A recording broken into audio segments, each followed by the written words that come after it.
नमस्कार दोस्तों, मैं सरोज पांडे। जीवन का वो टर्निंग पॉइंट जहाँ से मैंने पैसे कमाना सीखा, वो टर्निंग पॉइंट बहुत बाद में आया। तब मैं 32 इयर्स का था, जहाँ से मुझे पैसे कमाने का एक रास्ता मिला।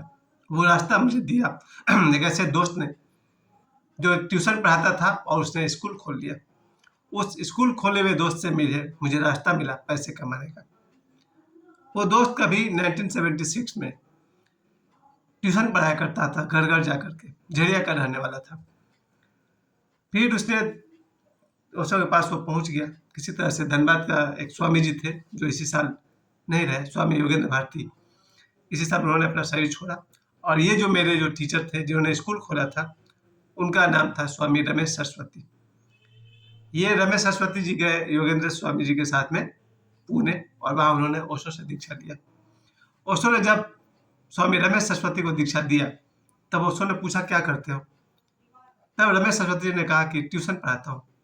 ओशो को बहुत दया आई। उन्होंने कहा कि ठीक है, प्रचार करो। यही दो शब्द उन्होंने कहे थे, प्रचार करो।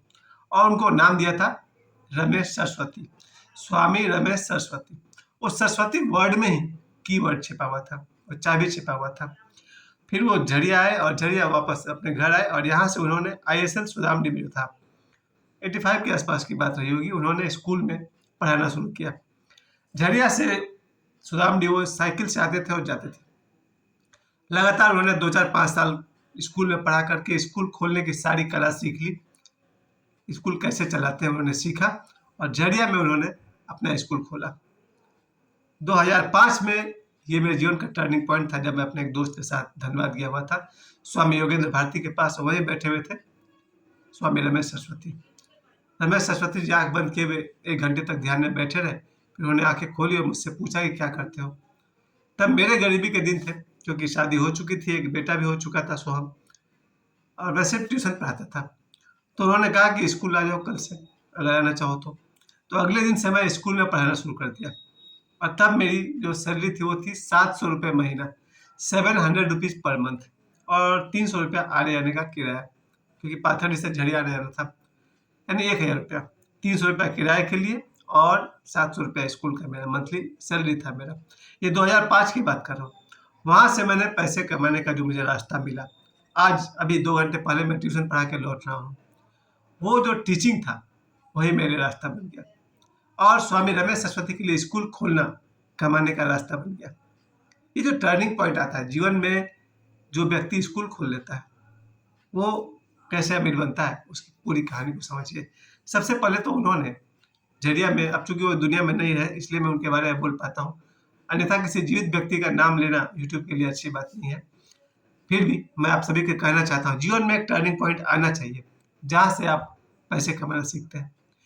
ये जो उनका नाम था रमेश चक्रवर्ती, एज ए प्रिंसिपल, जब वो स्कूल में प्रिंसिपल होते थे, उनके काम करने के तरीके ने मुझे दिखा दिया स्कूल कैसे खोला जाता है। और आज अगर मुझसे कोई कहे कि सबसे ज़्यादा एक्सपीरियंस मुझे किस बात का है, तो मुझे स्कूल खोलने का एक्सपीरियंस है।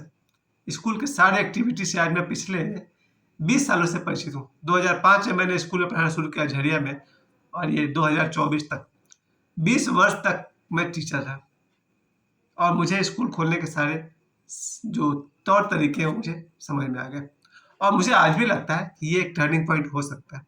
कैसे हो सकता है? पहली बात कि जो रमेश सरस्वती जी, बार बार मैं कहूँगा उनका नाम, उन्होंने जो स्कूल खोला, किसी खास जगह पर खोला था, एक प्लेस था, वहाँ उन्होंने स्कूल खोला, और लगभग उनके हर क्लास में कुल मिलाकर 500 से अधिक स्टूडेंट थे। 500 स्टूडेंट अगर उन्हें 500 रुपये महीने के हिसाब से भी अगर फी भरते थे, तो उनके पास महीना के 2.5 लाख रुपए। और उनमें से बांटते कितना थे? जब मेरे साथ में उन्होंने 1,000 रुपये दिया, तो कुल मिला के 15 टीचर थे, उन्होंने 2.5 लाख में से 15,000 रुपये सैलरी में बांट दिया। 2 4 5 हज़ार रुपये मेंटेनेंस में बांट दिया, पीयून को दिया होगा और मेंटेनेंस में लगाया होगा, यानी कुल मिला के 20,000 रुपये वो खर्च करते होंगे। 2,30,000 रुपये हर महीना उनके पॉकेट में आता होगा। इसके अलावा स्कूल में ही किताब मंगवाते थे। ये 500 बच्चे स्कूल से ही किताब खरीदते थे, उसकी कमाई अलग से होती होगी। ये लोग जो एडमिशन फी के नाम पर 1,000 रुपये लेते थे, पता नहीं अब लेते हैं कि नहीं, मैं 2005 की बात कर रहा हूँ। तो 500 बच्चे अगर 1,000 रुपये एडमिशन के नाम पर दे दें, तो 5 लाख रुपए हो गया हर साल एनुअल इनकम। तो किताब बेच के पैसे कमाना, रीएडमिशन के नाम पर पैसे कमाना, मंथली फी के नाम पर पैसे कमाना, कुल मिला करके इनका जो मंथली इनकम है 2 लाख से ऊपर है, 2 लाख रुपए से ऊपर का इनकम है। तो जो लोग भी आज स्कूल खोलना चाहते हैं, और मेरे 1 दर्जन दोस्त हैं, 1 दर्जन यानी 12 दोस्त होंगे जिनको रात दिन एक ही सपना रहता है कि स्कूल खोल लें। स्कूल खोलने वाले जितने मेरे दोस्त हैं उन्हें ये बात पता ही नहीं कि स्कूल खोलने का जो बेस्ट बात मुझे लगा मेरे प्रिंसिपल में वो ये था कि जब वो स्कूल में इन करते थे सुबह 9 बजे से लेकर 3:30 बजे तक, मैंने उनको कहीं भी हंसते हुए या मुस्कुराते हुए नहीं देखा 3 साल तक। जब वो आदमी स्कूल के गेट में इन कर जाएंगे, उन्हें कंप्लीट साइलेंस चाहिए, कोई टीचर कोई स्टूडेंट आपस में बात नहीं करेगा। बहुत सख्त आदमी थे। सुबह 9 बजे से लेकर 3:30 बजे तक जब वो प्रिंसिपल स्कूल में घुस जाएंगे, कोई टीचर आपस में बात नहीं करेगा, कोई स्टूडेंट आपस में बात नहीं करेगा, और वो खुद भी कभी 3 साल तक हंसते मुस्कुराते हुए मैंने उनको नहीं देखा स्कूल में। ये था उनके सक्सेस का राज। Professional means professional. आप जब कभी भी, जितने मेरे दोस्त हैं, मैं तो खुद सोचता हूँ कभी कभी स्कूल खोल दूँ। स्कूल खोलने के लिए सबसे जो पहला काम मुझे जो करना होगा, ये तो ठीक है, सभी जानते हैं फाइनेंशियली आपके पास 1-2 एकड़ जमीन होना चाहिए, ऑफिशियल जो भी उनका रिक्वायरमेंट है वो पूरा करना चाहिए, पर सेपरेट रूम्स होना चाहिए, रूम के साइज इतना इतना होना चाहिए, एम्यूनिटी सुविधा के नाम पर जो जो होना चाहिए। पर मेरा जो अपना नया निष्कर्ष है कि हर क्लासरूम में सीसीटीवी होना चाहिए, ऑफिस में होना चाहिए, तब आप एक जगह से देख सकते हैं कि आपका स्कूल में क्या हो रहा है, कहाँ क्या हो रहा है। तो सबसे पहले जो बात मैंने देखी कि as a professional person, as a principal, वो आदमी सुबह 9 बजे से 3:30 बजे तक, मैंने कभी उनको हंसते हुए नहीं देखा। यानी कि प्रोफेशनल मीन्स प्रोफेशनल। जब कहीं मैं संडे को उनके घर जाता था या छुट्टी के दिनों में प्रिंसिपल के घर जाता था, आप छुट्टी के दिन में आए हैं, बैठिए, हंसिए, गाइए, चुटकुला सुनिए, खाना खाइए, सो जाइए वहीं पर, नो प्रॉब्लम। लेकिन ऑन ड्यूटी बहुत ही सख्त आदमी थे, बहुत ही स्ट्रिक्ट आदमी थे। तो जितने भी मेरे दोस्त हैं जो स्कूल खोलने का सपना देखते हैं, उसमें से एक मैं भी हूँ। मैं भी सोचता हूँ कि स्कूल खोलूँ। मेरे लिए स्कूल खोलने का पहला क्राइटेरिया होगा जो सरकार की जो नियम है उसे पूरा किया जाए। कितना एकड़ जमीन होना चाहिए, कितने बड़े बड़े रूम होना चाहिए, हवादार रूम होना चाहिए, और टॉयलेट होना चाहिए, बाथरूम होना चाहिए, सीसीटीवी कैमरा होना चाहिए, ऑफिस होना चाहिए, स्टाफ होना चाहिए। तो मेरे जो सबसे बड़ा प्लानिंग का हिस्सा है वो यही है, किसी भी क्लासरूम में 20 से ज़्यादा स्टूडेंट नहीं होने चाहिए। आप फीस बढ़ा लीजिए, 1000 रुपये फीस कर लीजिए, आप हर क्लास से 20,000 रुपये कमाइए, चलेगा। लेकिन 40, 50, 60, 70 बच्चों वाला मेरा अपना मूड नहीं है। मेरा अपना मन है 20 बच्चे एक क्लास में हो।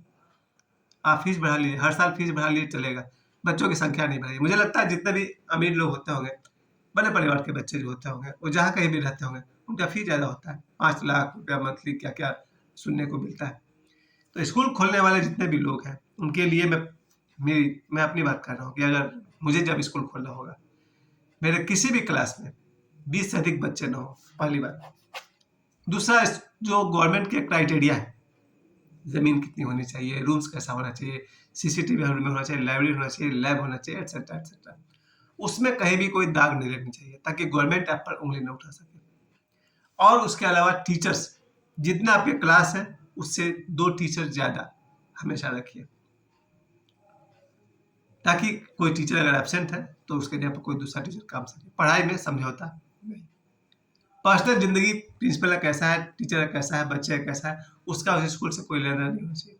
लेकिन प्रोफेशनल लाइफ में ऐसे स्कूल चलता है। जिम्मेवारी किसी पर थोपना नहीं चाहिए। सीसीटीवी से पता चल जाता है कि आपके क्लास में से कौन सा बच्चा पढ़ रहा है, कौन सा झगड़े कर रहा है, कौन मारपीट कर रहा है। उस पर आप कार्रवाई कीजिए, उसके माता पिता को बुलाइए, फुटेज दिखाइए, ये है आपका बच्चा। उसको कैसे ठीक करना है, प्रिंसिपल, टीचर और गार्जियन तीनों मिलकर डिसाइड करेंगे, बच्चा एक दिन में ठीक हो जाएगा। अब आप खर्च नहीं करिएगा, सीसीटीवी है ही नहीं, बच्चा उधम मचा रहा है। अभी तो नया बीमारी भी है, मुझे लगता है कि मैं जितने साल से पढ़ा रहा हूँ, 10-20 साल से, नई बीमारी की टीचर्स भी मोबाइल चलाते हैं क्लासरूम में। अगर टीचर क्लासरूम में मोबाइल चला रहा हो, सीसीटीवी फुटेज में दिखेगा, फिर आप ऑफिस से ही कंट्रोल कर सकते हैं कौन सा टीचर मोबाइल चला रहा है, कौन सा बच्चा क्या कर रहा है। पढ़ाई हो रही है नहीं, बोर्ड पर काम हो रहा है नहीं, क्योंकि स्कूल खोल देना कोई बहुत बड़ा कमाल नहीं है, बहुत बड़ा कमाल है रिजल्ट देना। 20 बच्चे हो, आवश्यकता से 2 अधिक शिक्षक हो, प्रिंसिपल पढ़ाई की जिम्मेवारी अपने सर पर ले, ये मत कह दे कि भाई बच्चा कमजोर है, ये कोई बात नहीं हुआ, बच्चा कमजोर है, आप पढ़ा नहीं सके, या टीचर में प्रॉब्लम, टीचर बच्चे का दोष निकाल दे, गार्जियन टीचर में दोष निकाल दे, टीचर प्रिंसिपल में दोष निकाल दे, प्रिंसिपल बच्चे में दोष निकाल, एक दूसरे पर दोष की फेंकने से बच्चे का तरक्की नहीं होगा। स्कूल खोलना एक बहुत बड़ा मामला है, स्कूल वही खोले जो इन जिम्मेवारी को समझता हो। मेरे हिसाब से जिस स्कूल के क्लासरूम में, ऑफिस में और ग्राउंड में हर जगह सीसीटीवी नहीं है, उस स्कूल को भली भांति संचालित नहीं किया सकता। आगे तो बहुत लंबा मामला है, फिलहाल तो मैंने सपना ही देखा है, स्कूल खोल ले अच्छा रहेगा। मुझे समय देने के लिए आप सभी को बहुत बहुत धन्यवाद।